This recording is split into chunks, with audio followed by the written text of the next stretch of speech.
یہی پیغام لے کر حضور حافظ ملت علیہ الرحمہ پہنچے تھے، مسلک اعلیٰ حضرت کا پیغام لے کر۔ اعلیٰ حضرت امام اہل سنت رضی اللہ تعالیٰ عنہ کا جو مسلک ہے نا، وہ مسلک ایسا مسلک ہے میاں، جس مسلک سے جڑنے والا بفضل ہی تعالیٰ کہاں تک پہنچ جاتا ہے؟ مدینہ شریف تک پہنچ جاتا ہے۔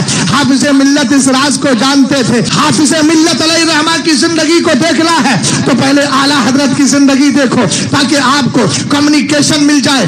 اعلیٰ حضرت امام اہل سنت فرماتے ہیں، میں اپنے والد بزرگوار علامہ نقی علی خاں کے انتقال کے بعد حسن میاں مرحوم استاد زمن کا جو گھر تھا، کہتے میں وہاں بیٹھا ہوا تھا، ان کے گھر کے دروازے پر گلی میں میں نے دیکھا، بولے اکیلا بیٹھا تھا تنے تنہا، گلی میں دیکھا ایک شخص آ رہا ہے، عربی النسل معلوم ہوتا ہے۔ اعلیٰ حضرت کہتے ہیں میری عادت یہ تھی کہ میں عربوں کی تعظیم کے لیے کھڑا ہو جاتا تھا، لیکن آج عجیب معاملہ ہے، میں کھڑا ہونا چاہتا ہوں، دل اندر سے دامن پکڑ کے کھینچتا ہے، نا احمد رضا خان نا، بولے مگر میں نے دل میں کہا اے نفس یہ تیرا مکر و فریب بھی تو ہو سکتا ہے، رضا نفس دشمن ہے۔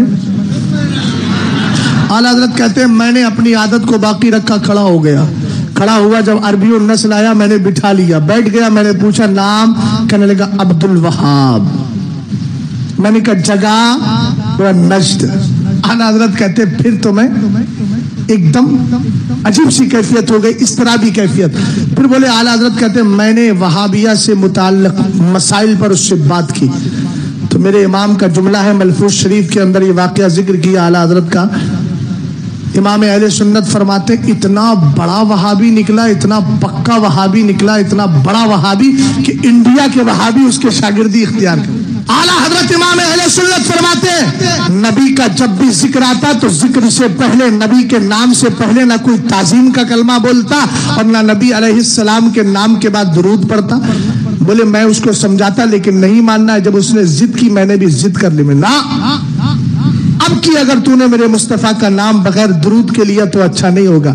تو بولے ضد کرنے پر کہنے لگا اقولو لقولی کا صلی اللہ تعالیٰ علیہ وسلم، چل تو کہہ رہا ہے تو میں کہہ دیتا ہوں صلی اللہ علیہ وسلم۔ اعلیٰ حضرت امام اہل سنت رضی اللہ تعالیٰ عنہ، ذرا غور کرنا سنی مسلمانوں، یہ ممبئی ہے، ممبئی گھال میل بہت چلتا ہے، گھال میل، ارے کیا فرق پڑے گا، کھا لیا تو کونوں فرق نہیں پڑنے والا۔ ہم نے کہا کونوں فرق چھوڑ، بڑھ کا فرق پڑ جائے گا، سب کچھ ہاتھ سے چلا جائے گا۔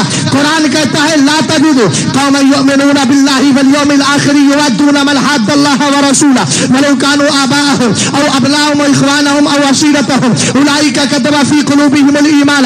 ذرا توجہ فرمانا، قرآن کہتا ہے جو اللہ اور قیامت پر ایمان رکھتے ہیں آپ ان کو ایسا نہیں پاؤ گے کہ وہ اللہ کے دشمنوں کو اپنا دوست بنائے، ان کو ان سے یاریاں لڑائے، اگرچہ وہ ان کے باپ کیوں نہ ہو، اگرچہ وہ ان کے بیٹے کیوں نہ ہو، اگرچہ وہ ان کے بھائی کیوں نہ ہو، لیکن پھر بھی ان کو رشتہ داری، دنیاوی رشتہ داری نہیں دیکھتے، مصطفیٰ کی وفاداری دیکھا کرتے ہیں۔ آقا کریم علیہ السلام کے دیوانوں، اعلیٰ حضرت فرماتے ہیں میں نے اس سے کہا کہ اب میرے پاس سے چلا جا، جاتے جاتے کہتا ہے مولانا رخصتانہ دے دو، جا رہا ہوں کم سے کم کچھ کرایہ بھاڑا دے دو۔ اعلیٰ حضرت فرماتے میں نے اس کو بریلی کے 2-4 وہابیوں کا پتہ بتا دیا اور اس سے کہا، میں نے کہا جا چلا جا، میرے یہاں تو تجھے کچھ نہیں ملے گا، وہ تیرے جیسے لوگ ہو سکتا ہے تجھے دے دے۔ پھر اعلیٰ حضرت فرماتے میں نے اپنے دل کو شاباش کہا کہ دل تو نے آج جو فیصلہ کیا تھا بالکل صحیح کیا تھا۔ یہ تھا اعلیٰ حضرت کا کردار۔ حافظ ملت علیہ الرحمہ کا بھی کردار دیکھیں، اللہ ہی کے لیے دینا ہے، اللہ ہی کے لیے روکنا ہے، محبت بھی اللہ کے لیے۔ یہ وہی حافظ ملت ہے جن سے صدر الشریعہ نے فرمایا تھا میں اپنے ضلع سے دور رہتا ہوں، میرا ضلع خراب ہو گیا، عبدالعزیز تم چلے جاؤ، میرے ضلع کو ٹھیک کر دو اور جا کر کے سدھارو وہاں پر۔ حضور حافظ ملت نے چوچرا نہیں کی، فوراً چلے آئے، 4 مہینے تک